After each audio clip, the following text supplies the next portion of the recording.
Bonjour et bienvenue dans cette nouvelle vidéo. Aujourd'hui, on va parler de Batman grâce à ce titre que j'ai beaucoup apprécié, Batman Dark Patterns, sorti le 2 mai dernier. 80 pages, 16 €. Dedans, il y a 3 épisodes. C'est l'affaire numéro 1 sur les 4, vous l'avez compris. Il y aura 12 numéros à sortir, soit 4 bouquins. Le prochain sortira en septembre prochain. Effectivement, après l'avoir lu, après l'avoir acheté, j'ai vu quelques commentaires passer comme quoi c'était trop cher, qu'il valait mieux peut-être attendre un intégral en 12 tomes, un peu à l'instar d'un All-Star Superman. Si on fait un peu le calcul, environ 320 pages pour 64 €, c'est beaucoup.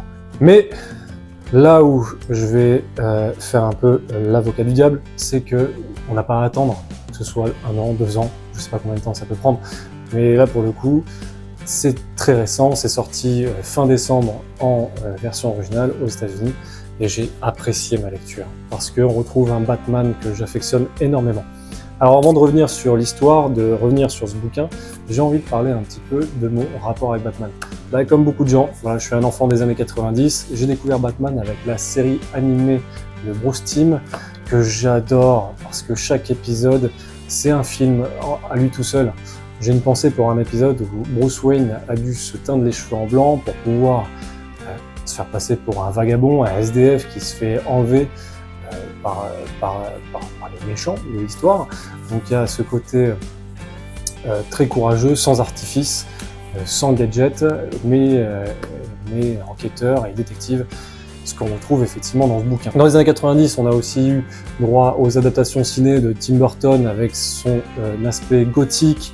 Donc bien sûr Michael Keaton qui était plus, comment dire, le comique de service qui se retrouve à jouer un rôle sérieux et torturé. Celui de Batman, Bruce Wayne, il s'en sort bien sûr à merveille et il reste l'interprète préféré de beaucoup de cinéphiles. Suivi par les films de Joel Schumacher avec Val Kilmer et George Clooney, là il retrouve un aspect un peu plus coloré, un peu plus pop, un peu comme les Batman des années 60, même si là, franchement, il nous a perdu avec Batman et Robin, il a même perdu son interprète principal. Et j'ai vu passer l'info comme quoi la director cut de Joel Schumacher pour Batman Forever allait passer au cinéma à Los Angeles dans les semaines à venir.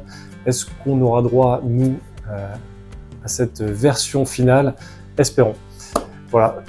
Et bien sûr, fin de mon lycée, fin de mes années lycée, Batman Begins, la trilogie de Christopher Nolan que j'affectionne énormément, avec ses répliques cultes, ce fameux premier film où on met l'accent sur Bruce Wayne, comment il devient Batman, et puis cette phrase, cette réplique, qui que je sois au fond de moi, je ne suis jugé que par mes actes. On a The Dark Knight avec Heath Ledger qui laissera son empreinte indélébile au personnage du Joker.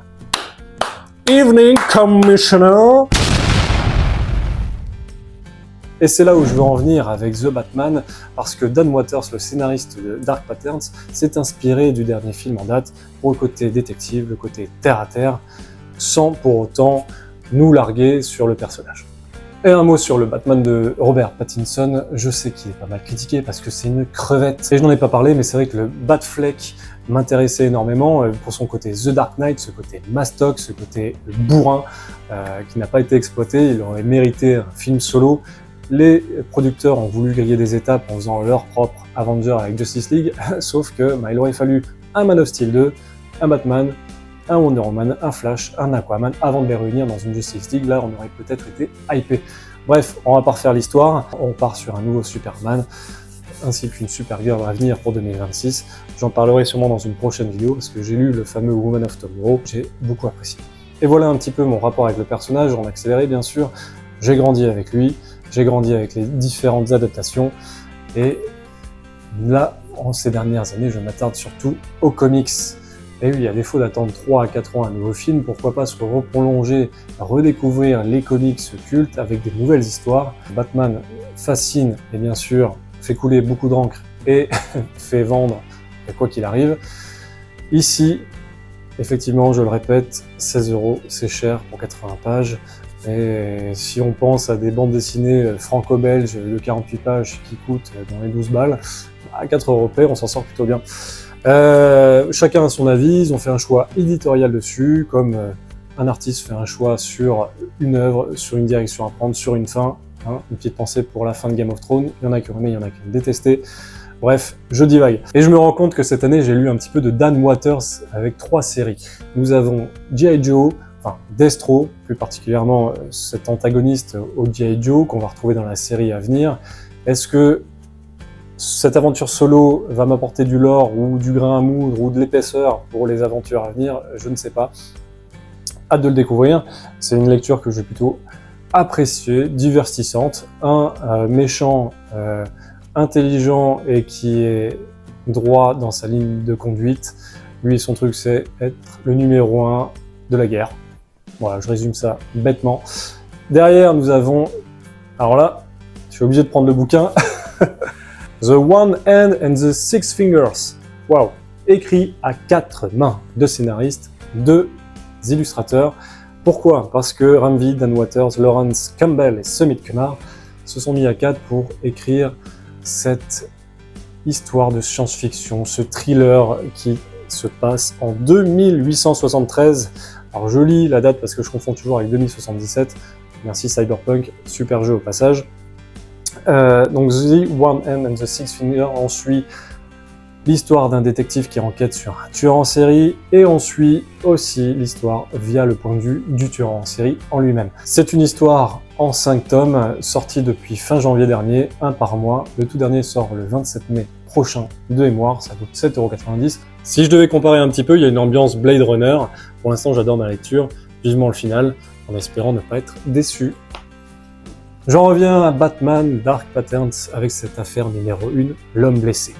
Une série de meurtres effroyables a provoqué une onde de choc à Gotham. La piste mène tout droit vers un terrifiant tueur en série, au corps criblé d'innombrables clous et baptisé l'homme blessé. Mais s'agit-il des agissements d'un seul des accès ou y a-t-il quelque chose d'encore plus sinistre en jeu? Voilà, c'est l'affaire numéro 1, il y aura 4 affaires. J'espère qu'arriver au terme de ces 4 affaires, ça va nous amener à une plus grande affaire, à quelque chose avec une plus grande ampleur. Dans tous les cas, j'ai pas boudé mon plaisir, on retrouve un Batman au début de sa carrière. Ça fait 3 ans qu'il erre dans les rues de Gotham, ce qui veut dire qu'on le retrouve dans son plus simple appareil, son intelligence, pas de Bat Family, il est accompagné de Gordon et de son Bat Signal, Gordon qui fume la pipe, voilà. C'est un Batman qui laisse de côté Bruce Wayne, je le remarque parce qu'il a des pansements un peu partout, sur le visage, sur les mains, sur le corps. On a bien sûr Alfred, son majordome, qui n'est pas là pour lui servir une vichysoise. Il est plutôt là pour panser ses plaies et recoudre le bonhomme. C'est un vrai atout à Batman. Donc les caractères des personnages sont vraiment bien respectés, on n'est pas perdu. Dan Watters, le scénariste, c'est la première fois qu'il travaille sur Batman. C'est la première fois qu'on lui confie un tel projet et il se débrouille à merveille. J'ai aimé l'ambiance détective, l'ambiance polar, surtout l'ambiance terre à terre. On apprend très vite qu'il a déjà affronté Killer Croc et le fameux clown, le Joker bien sûr. Donc c'est une ville qui a subi quelques retors, quelques déboires, et Batman erre dans ses rues vraiment pour protéger ses habitants du mieux qu'il peut, même s'il est conscient, et il le dit clairement, qu'il ne peut pas sauver tout le monde, qu'il ne veut pas attraper tous les méchants. Un point sur Aidan Sherman, le dessinateur, qui fait un boulot remarquable. Franchement, le découpage, comme celui-ci circulaire avec la Batcave, j'ai adoré. C'est intuitif même pour la lecture, et visuellement, c'est super chouette à regarder. Même chose pour les designs des objets, des voitures. J'ai adoré retrouver, un peu comme dans la série animée de 90, ce côté un peu rétro, rétro-futuriste, que ce soit les vieux bâtiments, avec les voitures qui paraissent un peu d'époque, mais une technologie quand même plutôt moderne. Le tueur en série en question, il ne craint pas la douleur, il a des clous partout sur le corps, ce qui est un sacré dilemme pour Batman lors de leur premier affrontement, puisque au moindre mauvais coup, il peut tuer son adversaire, et c'est complètement hors de propos, c'est pas du tout l'éthique qu'il s'est fixée. J'ai adoré cette lecture. Je vais pas forcément aller beaucoup plus loin parce que je ne vais pas spoiler. 3 épisodes, c'est court. On mène l'enquête avec Batman et ce tueur fait froid dans le dos. J'ai adoré. Il y a quelques petites touches d'humour en plus entre Alfred et Bruce Wayne. C'est vraiment sympa à suivre. Nous avons aussi ce rapport avec Gordon. Va-t-il s'évaporer en pleine conversation avec Gordon en le laissant en plan comme un gland? Ça, c'est des choses où je me suis amusé. Je me suis dit, est-ce qu'ils vont le faire ou pas? Voilà, c'est des petites choses comme ça qui m'ont vraiment fait sourire. C'est une lecture que je recommande. Ne vous mettez pas de frein par rapport à son prix, ça vaut vraiment le coup et j'ai hâte de lire la suite. Et j'adore aussi sa tenue, son costume, il est très très beau, ils sont inspirés un petit peu du masque de Robert Pattinson, mais franchement le dessin, le costume est magnifique. On va bien sûr penser à un long Halloween à Team Sale par rapport à les ombres et tout ça. Ça m'a donné envie de le relire d'ailleurs, ça fait un petit moment. Voilà, pour conclure, franchement, hâte de lire la suite, hâte de retrouver Batman dans cette histoire, dans cette enquête, à faire une classée. En conclusion, un Batman détective bien épuré, sans fioriture, pas de chichi, juste lui, les rues de Gotham, son intelligence, un antagonisme nouveau, un serial killer criblé de clous, pourquoi il est comme ça, quelles sont ses motivations, quel est l'enjeu. Franchement, trop bien, découvrir tout ça en 3 épisodes, c'est chouette aussi. Je suis sorti de la lecture léger et j'ai adoré. Voilà, vivement la suite encore une fois. Il y aura plus de Batman, j'imagine, sur la chaîne. Franchement, c'est un personnage que j'adore. Je vais aussi me laisser aller vers le cinéma, un petit peu, parler de films. J'espère que cette vidéo vous a plu. C'est une review lecture sympathique, ma foi, à faire. Surtout quand on parle d'un personnage qu'on aime. Et on l'aime tous, ce personnage. Qui n'aime pas Batman? En tout cas, je vous remercie d'avoir suivi la vidéo jusqu'au bout. Je vous dis à la prochaine.